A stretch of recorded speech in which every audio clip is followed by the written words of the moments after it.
Hello children. Today I'll be doing this lesson number 4, the module 5, because we have done till now the about the temperature, about the thermometer, about the expansion in solids, and today in this module we'll be doing the expansion in liquids. So I've already told you that how because of the heat the molecules start moving away from each other. Okay, and we know very well that the molecules are little bit loose as compared to solids. In the molecules on the solids they just vibrate because they're very tightly packed, so they just vibrate. Okay, but in the case of liquids the molecules are a little bit loose, so when the heat is given, so they start moving little bit far away from each other. Okay, like I've done show you that we know very well that liquids do not have definite shape. They take the shape of the container. Okay, so they do not have the shape, but they have definite volume. So they do not show expansion in the volume. They only show the expansion in the shape. In liquids the particles are less tightly packed than solids. So in heating जब हम उसको गर्म करते हैं तो करते हैं वो थोड़े से और मूव हो जाते हैं, तो वो सॉलिड्स की कंपैरेटिव में थोड़ा लिक्विड्स में ज़्यादा जल्दी जल्दी मूव करने लगते हैं. Okay, that's Y heat expansion liquids में ज़्यादा है कंपैरेटिवली सॉलिड्स की.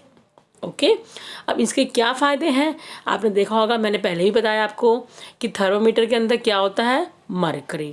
मरकरी क्या है, लिक्विड है. वैसे तो ये मेटल है, मेटल सारे सॉलिड्स होते हैं, पर मरकरी क्या है, लिक्विड है. जैसे ही हम उसको हीट हम थर्मोमीटर यूज़ करते हैं जब हमें फीवर होता है. ओके, तो जैसे ही हमें गर्म टेम्परेचर लगता है उसको, तो मरकरी क्या होती है, एक्सपैंड हो जाती है. अब उस क्योंकि वो लिक्विड है वो एक्सपैंड हो रही है.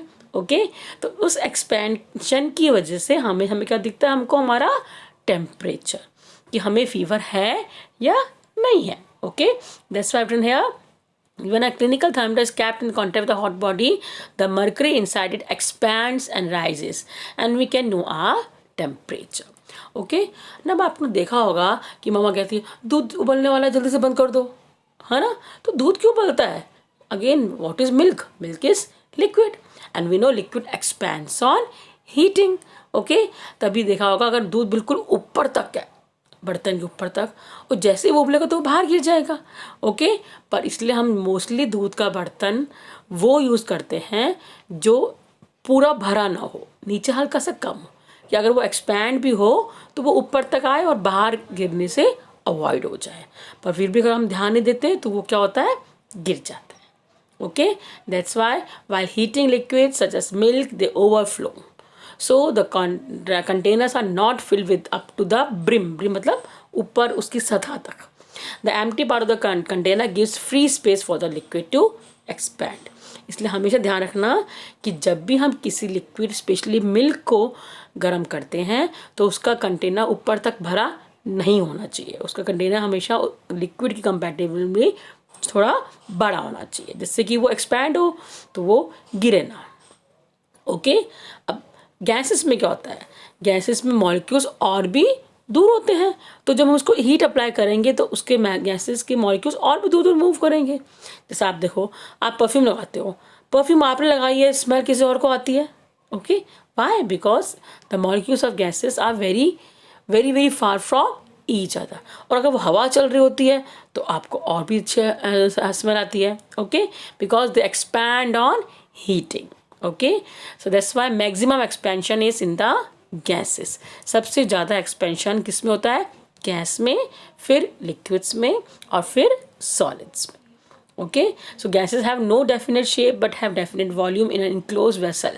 When gases are heated, they show cubical expansion. That means चारों तरफ से, सब जगह से, ऊपर नीचे इधर उधर सब से. Expansion in gases is much more than solids and liquids. अब इसका क्या फ़ायदा है, सबसे ज़्यादा फ़ायदा है इसका हॉट एयर बैलून में. आपको पता है हॉट एयर बैलून क्या होता है, क्या होता है, उसमें लाइट या बर्नर जलता रहता है. उसको जलने से क्या होता है, उसकी आसपास की जो एयर होती है वो गर्म हो जाती है. गर्म होने से वो क्या होता है, हल्का हो जाता है. हल्का होने से क्या होता है, वो ऊपर उड़ने लग जाता है. ओके, सो एक्सपैंड होता है हीट की वजह से. तो क्या होता है, जो उसकी ठंडी हवा है वो अंदर की तरफ आती है और गर्म हवा ऊपर की तरफ उसको ले जाती रहती है. So thus the balloon gets filled with the hotter expanded air. As the air inside the balloon less dense than the air outside, so it start rising up. Okay, जिसकी ज़्यादा एयर, क्योंकि अंदर क्या है, एयर गर्म है, गर्म होने से क्या होती है, वो लेस डेंस होती है. लेस डेंस मतलब लेस थिक हो जाती है. ओके और हमने शुरू में याद हो थर्ड मॉड्यूल में पढ़ा था हमने कि heat causes 3 effects. Heat causes increase and decrease in temperature. ठीक है, जैसे अगर हमने पानी को फ्रिज में रखा तो टेम्परेचर कम होता है, वो जम जाता है. बाहर निकाला, टेम्परेचर ज़्यादा होता है तो वो पिघल जाता है. Second, heat causes expansion and contraction, जो हम ऑलरेडी कर रहे थे. थर्ड लास्ट इफेक्ट था इसका, heat changes about state, change in the state. जैसे हीट सॉलिड से लिक्विड, लिक्विड से गैस को चेंज करने में हेल्प करता है. ओके और कई केस में सॉलिड टू गैस भी, लाइक कैम्फर, कपूर को हम जलाते हैं तो सीधा सॉलिड से क्या बन जाता है, वो गैस. ओके अब हम पानी में बर्फ़ को हम आइस पे, पानी को आइस पर बर्फ़ में रखते हैं, फ्रिज में रखते हैं तो जम जाती है. फिर हम उसको बाहर निकालते हैं तो मेल्ट होती है. फिर हम उसको गर्म करते हैं तो वेपर बन जाते हैं. और अगर हम उसको वापस से रिपीट चेंज करेंगे, हम ढक्कन लगा दिया वेपर्स को तो लिक्विड बन जाता है वाटर. वापस से हमने फ्रिज में रख दिया तो उसका आइस बन जाता है. Okay so ice to water and water to vapour and vice versa, these all are the change in the state. So ये 3 इफेक्ट्स थे जो हमने शुरू में पढ़े थे. Okay so I hope you have understood. Please write this in your notebooks, the notes. I will be giving you the questions afterwards. You keep on writing the notes. Whatever you have any problem, jot it down and try to ask me in your live class. Thank you.